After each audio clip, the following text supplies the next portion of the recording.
I wanted to talk today about Mgtow, and if you don't know what that means, that's essentially a movement, Mgtow, Mgtow, where various disgruntled men are deciding to retreat from typical societal relations, namely with women, and go their own way. It's men going their own way. And it's kind of like men's rights, but imagine the men's rights movement that's basically just given up on women and doesn't even want to try fighting the oppressions they perceive in society. Now, to those of you who might be interested in this movement or might already be a part of it, I've watched a lot of the videos that explain your frustrations and have gone to the website to read up on everything, and I find it actually quite interesting, and some of your gripes I think are actually legit and unfortunate, and I do feel like the system may have favored men at one point, perhaps decades ago, before a lot of feminist progress took place, and now the system is perhaps lopsided in favor of women, especially when it comes to divorce court, which largely grants women perhaps more rights than they necessarily deserve in the context of splitting relationships, and men oftentimes lose out on rights to seeing their own children, even if they're the better parent, and the list goes on. I see that right now society isn't exactly equal. It's actually disproportionately favoring women and people of color, and that's another perhaps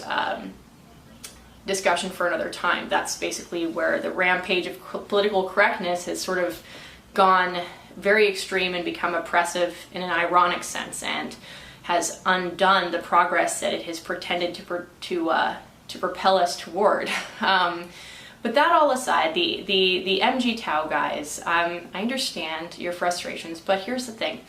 Like any movement, whether it's the feminist movement, the men's rights movement, the Black Lives Matter, anything, all of this has the potential to become a victim consciousness movement, where the original good intentions of the group essentially get superseded by this victim consciousness, where essentially the members of the group no longer are interested in taking responsibility for their own lives, and they essentially give up and like to blame some other entity for why their lives are not to their satisfaction.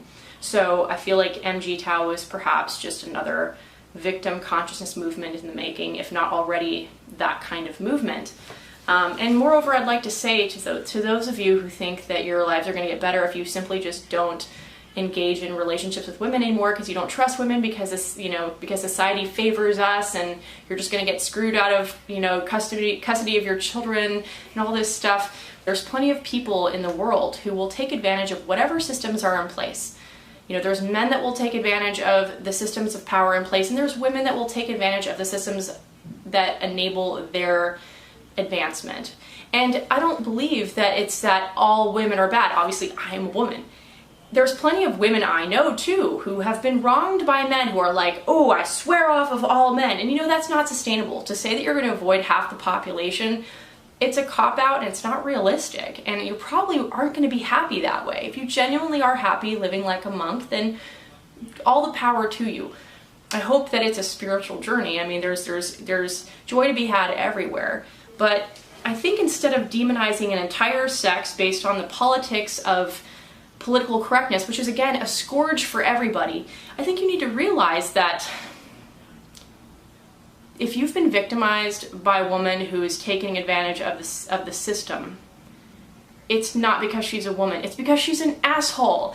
And assholes exist in so many forms. There are male assholes, there are female assholes, there's probably transgender assholes. They're just not good people. I think maybe those of you who feel like you need to be in the Mgtow movement, perhaps you have just been the type of person who tends to gravitate toward shitty people, and that is, like a thing. There's a lot of women who tend to gravitate toward abusive relationships over and over again, and same thing with men, that are attracted to women who are going to emotionally abuse them or take advantage of them. And I think it's good to see where your habits intersect with the type of people that you interact with. Just get the assholes out of your life. And here's the thing about assholes, about male assholes, female assholes, people who aren't good. Everyone is a little bit of an asshole. Like, nobody's perfect, right? And the good news is that we all can get better, right? So if we see in ourselves, we can try to improve upon it. If we're conscious of it, we can improve upon it. But there are still people out there that are basically good, who aren't going to try to victimize somebody else. Find those people, and instead of withdrawing from society and blaming a whole movement on your woes, even if it's true, it's still not a solution. So I invite you to be unafraid of us women. Not all of us are bad. In fact, I think a good majority of us are pretty good. Pretty sure. Cheers.